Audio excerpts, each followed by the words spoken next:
Padma Lakshmi, welcome to Variety Live. Thanks for hopping on with me. My pleasure. How are you? I'm doing well. How are you? How's quarantine treating you? I'm fine. I'm really psyched to have this much free time with my kid, which I never get. On the other hand, I am feeling a little stir crazy and I really just want to see my family and friends. Yeah, it's getting to that point. It's getting to that it was cute for a while, but now it's like I want to have meals again with people, as I'm sure you do. Um, Yeah. well, I want to talk about Top Chef because we just had the season finale. I can't believe it's season 17, which is insane. Um, this season was wild. And I want to ask about the Italy portion, specifically Gregory. He looked like he was in a lot of pain for those last couple episodes. Like, what can you tell us about that? Do you think that it impacted his work? Yeah, I'm sure it impacted his work. Gregory's such a strong competitor. If you remember from his original season, he made it all the way to the finale, and then Maylin, wound up being the winner. And I still remember that finale meal. Like, I still remember we were in San Miguel de Allende. I remember what I was wearing. I remember he made this beautiful mole in a very short amount of time for mole, and it was exquisite, and he was making it for all these really lauded Mexican chefs, and he did really well with that. I think Gregory had a really, really bad back problem, and it affected him. I think he did something in the kitchen. They're all running around, and I think his back, something like a spasm, or I have back issues, so I can relate. Or he pulled something, and it just got worse and worse and worse. I think probably if that had happened at home, he would have been able to see a doctor, he would have been able to rest, and then he would have been okay. But obviously, I don't know, but obviously, sorry, but obviously he, wasn't at home and he couldn't afford to rest because the competition was going on, and, it wouldn't have been fair to stop it to let him heal, because then every contestant could ask for more rest or whatever. So I feel badly that he had the bad luck of that happening to him. Those are just the breaks. I love Gregory. I love his food. He's hugely talented. I also love, that he brought in all of his Asian heritage into the food. And every time he cooked that food, I was so excited because it was always delicious. And of course, a spoiler alert for everybody, Melissa, she was the winner of this season. What do you think of her getting that title?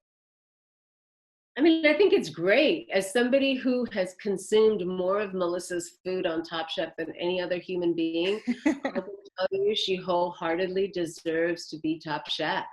Some of the meals that we got from Melissa were so exquisite and already ready just to be slipped into some high-end restaurant menu with no tweaks or alterations.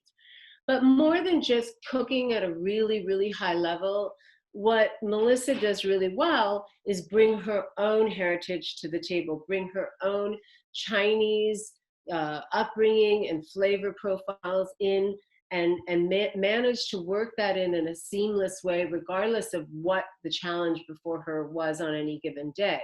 And she did that in spades when we were in Italy. She managed to marry these two very distinct cuisines while paying respect to both of them at a very, very high caliber level. Her food was flawless. There wasn't one leaf of parsley too many. It was just, it's hard to compete with that kind of precision and creativity and execution. And, we've had chefs who are so creative, but forget about cooking technique. And then we've had lots of contestants who are so elevated in their execution, and everything is on point and it's such a high level, but it's food you've seen before. Melissa had both those things and a great attitude, which really helps. But that's not what we're judging on. Very possible that there would be a contestant who was a total asshole and he or she would have won if the food was great. We're not judging on personality. In this case, I'm happy to report that the opposite is true.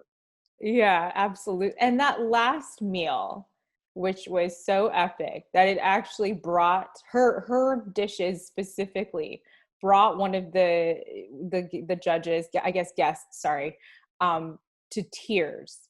Had Tell me about that meal, because it looked, and kind of the emotion behind it. Like, was that unexpected for you to see that? Yeah, I mean, it's all a blur, actually. Like, I haven't processed it at all because, there was so much happening, and they have to go to the market and they have to communicate, just like they did in Macau the year before. And she was able, I think what she does well, and you can see it in that meal, is she's able to translate in her head, the flavors of what makes something valuable, like the qualities that make something valuable. So, for instance, when we were doing the dish based on Parma ham, it occurred to her that Parma ham, just in tasting it, just being able to identify its attributes from a sensorial perspective, like not be too in your head about, well, this comes from Italy, that comes from China. But what is it about prosciutto that makes it delicious? It's how umami it is. It's how salty it is. It's how savory and meaty it is. It's why it's sliced so thin, And then so she's thinking about translating that in her head to the flavors from her childhood. And, she comes up with an XO sauce that is like that, or she comes up with a ragu, whatever she did. I'd have to go back and look at the tape, actually, to make sure, because I remember all of Melissa's food, but I don't remember exactly which order they were in, because we're so tired. I mean, not as tired as the contestants, but we're so tired, and we're also like, eating a lot of food in a very short time. Show, and I've watched this show for so many years. The show looks, my biggest complaint is always that there's not smell-o-vision, that I can't like come in and like have a taste, because it all looks so amazing. But it just looks like an exhausting show. It's very exhausting. Yeah. It's as hard as Top Chef looks on TV. It's doubly hard when you're actually there. You're sleep deprived, your feet hurt, it's hot in that kitchen. It's always too hot or too cold on Top Chef. It's never the right temperature. And you would think eating all this food is like so fun, but I mean, I've been on a food show before, and it can be tiring in its own way too. It is fun, but it's filling and it's tiring, because digesting all that food takes a toll, especially the amount of food I'm eating in the time frame that I'm eating it. It takes a toll on your system. It's why, obese people age faster than people who eat healthy. And not the only reason, obviously I'm generalizing, but what you eat really affects your health. And I cannot underscore that enough. Luckily for me, I am doing it, in a very concentrated period of time. In fact, with Taste the Nation, it was really much harder because I was shooting all summer, and then we had to stop so that I can go and film Top Chef. And then we started again in December. So like from May or June till September, I was only home on the weekends, and I would fly to a different city. And when you're flying and you're sleeping on a different bed and stuff, that all preys on your not only on your metabolism, but on your strength and your energy. I was also, riding on a lot of adrenaline because this was my own material for the first time. I was getting to do, my own show from start to finish. And I was responsible for, really deciding the content. And so that pressure really, really weighed on me too. So I was like extra hyper aware to make sure I was doing everything right, because it's also a skill that I haven't done before. Certainly I've done documentaries before on food very early in my career before Top Chef, but I've never also produced, and I've never also interviewed people in the way I have, and the show is not just about food, it's very political. And so there's also a lot of history about culture, but also food history. And so we were very nervous in making sure we got it right And I'm also going into all these people's homes who, you know, are pretty insular for the most part, and they've entrusted me with their stories. And so there was a lot going on in my head and in my body with all of, you know, all the feels. I was feeling them all. And the show Taste the Nation, which I'm glad you're talking about it, because it does feel particular, even though we're all, you know, isolating right now, but this moment in our culture, this moment in history, it feels very relevant. You know, when you were shooting it, is that how it felt to you as you were developing this and producing this? Yeah, I mean, I think it's incredibly relevant. It was relevant 3 years ago. You know, I'm glad that I'm glad that the country is having, you know, this uprising and this awakening. And by the way, not a moment too soon. But there are many of us in entertainment and in food that have been thinking about these ideas and this issue for years and years. And this show is a long time coming for me. You know, I was always attracted to immigrant food. I always thought that was the most exciting part of the American food landscape. And, you know, all of the foods that we eat shape what American food is. And it's not just meatloaf, you know, it's pad thai, it's tacos, it's shawarma. And so I was so happy to finally give attention to where it was due and give credit to the people who are actually responsible for bringing those delicious foods to our country. And they're just as American as anybody else.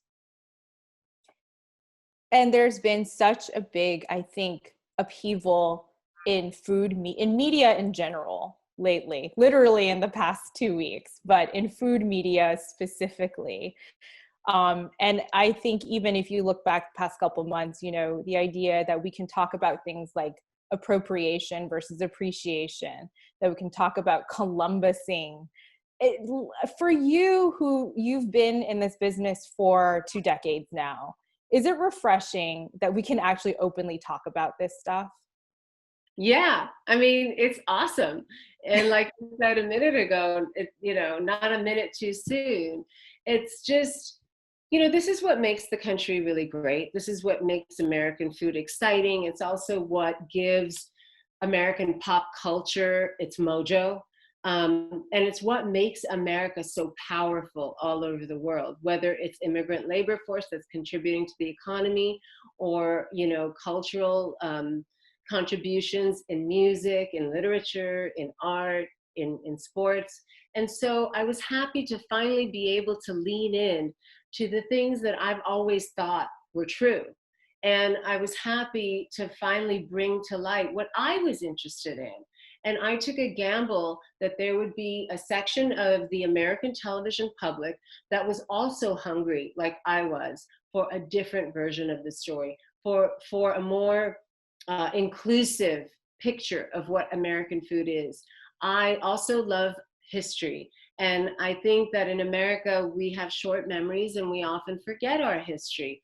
And so I took a gamble that I wouldn't bore, you know, TV viewers, that they would also be interested in not just how you make this dish, but where it comes from, who brought it here, what is the baggage that's connected to this plate of noodles or beans.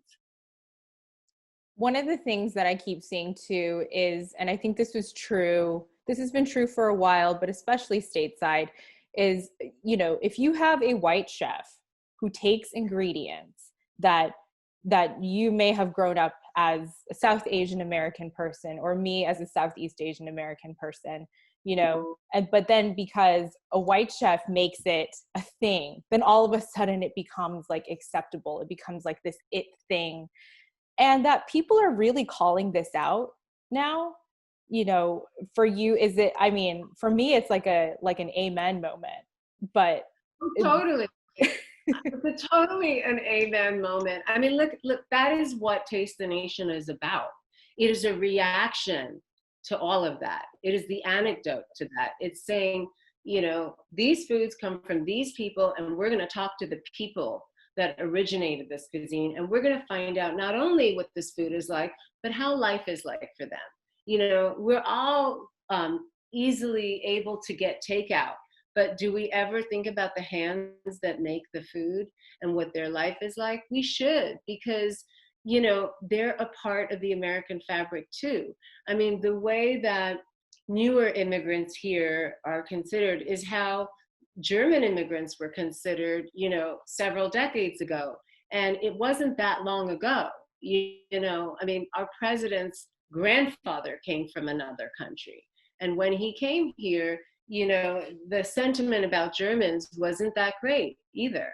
So I think we need to be a little bit more truthful when we look at them in the mirror as Americans. And we need to understand that we're all Americans. We all have something to contribute. And being American or real American, whatever the hell that means, does not mean that you can only be Caucasian. And I think that that definition is happily evolving. Maybe not as quickly as we would like to, but it is changing. I saw on your social media you posted about your friend Joel Schumacher, who passed away recently. What's your favorite memory of Joel? My God, I have so many memories of Joel. Joel is one of my best friends. I met him when I was pregnant 10 years ago through a mutual friend. We were the only two people sober at this party, and we got along like a house on fire. We finished each other's sentences. He made me laugh so much. He was always my date to galas and things. He, you know, I have a Women's Health Foundation. We have a gala once a year. He's been to like over half of them as my date. And he's a great date, you know. And I used to joke with him, and I used to say, you know, if you weren't gay, we'd be married. And he'd be like, oh, please, I'm too young for you. And he was really funny. Like, I'm so sad. I actually drove into the city just on Monday, and I was about to walk over to his house to visit him. He was sick for a while.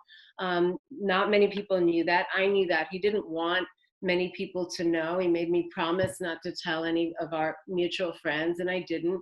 He was my favorite dinner guest. I've had him over my house for dinner all the time because he's such a good raconteur. He's so glamorous, and he's so charming. You know, he's got such savoir-faire and that old-fashioned, beautiful man who's cultured and always dresses nicely and smells good, but is wicked with their wit and sense of humor. That's what Joel was to me. And I wasn't joking. Like, I had as deep a crush as it's possible to have on a gay man as a straight woman. And you know, he would also, like, sometimes we would just go to brunch down the street with my daughter. You know, he was great giving me advice. I was very happy. He was already quite sick, but in February, right before quarantine, I was able to go to his house with my laptop and show him rough cuts of Taste the Nation. And, you know, he was great. He was like, I'm so proud of you, darling. You've done such a great job. And he gave me tips about editing. And he also gave me tips about making sure that if I really felt strongly about something, I should let, you know, the network and the producers know, because, you know, this was my baby. And he was great. He was awesome. He had such a great sense of style. He started as a costume designer. He was the best storyteller. I mean, I could talk about him for hours. You know, it's just been 48 hours since he died, and it's still very painful. I mean, he lived a long, beautiful life, and he was sick, and he went peacefully. And that's all you can ask, really. Absolutely. It's lovely that you got to see him, you know, before we all had to quarantine. And speaking of that, you know, things are slowly opening up. But how do you see this pandemic affecting, you know, how people experience food, especially at a restaurant? Sure. I mean, listen, the restaurant industry has been hit so hard by this pandemic. And, you know, the margins are very slim in the restaurant business. And it's horrible. We're hoping that we get, you know, a good aid package, because, you know, almost all the money that you pump into the restaurant industry then gets redistributed out into the economy, because of the farmers and everybody else who's a supplier and the whole service chain. I think it will really have to be reinvented, the restaurant industry. I think, you know, almost 3/4 of the restaurants will close down.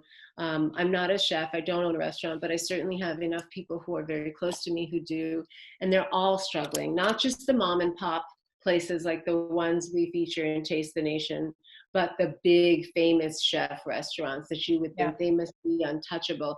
They're all closing their restaurants down. We're all, not me, but they're all in the same predicament. And I've partnered with the James Beard Foundation to try and do something about it. We set up an emergency fund right away after the quarantine started, and we also now have a program called Open for Good. So if anyone is interested in finding out how to donate or support the restaurant and bar industry, please go to jamesbeard.org/openforgood. And I want to also thank Hulu, because Hulu is also running a PSA that we did, and they allowed me to use clips from the show, and they cut it together for me very quickly. So that PSA about restaurants and helping restaurants is running on Hulu across all its programming. That's great. And how is it affecting Top Chef? I mean, we're obviously really concerned about how to film a food show in this particular era we're living in. And the problem is we don't know what's going to happen week to week. We are in talks about that. We need to put in very serious protocols that I think industry-wide will have to be in effect. It's also like, how do you get guest judges to get on a plane and come, to be a guest on our show for an episode? How do you film in restaurants that are not really up and running? How do you, our chefs, our contestants are always quarantined, right? But it's concerning. I doubt you'll see Tom and I sharing a plate of food again. Like usually we'll eat off each other's plates, Yeah. But it's tough. I wish I had more answers. It's devastating. And just that act of sharing food, I think, because it is such a personal thing, as you've mentioned and as you've explored through your work. So, I personally can't wait for that to happen again. We can all gather at a table. Padma, it was really, really nice to talk to you. Nice to talk to you too.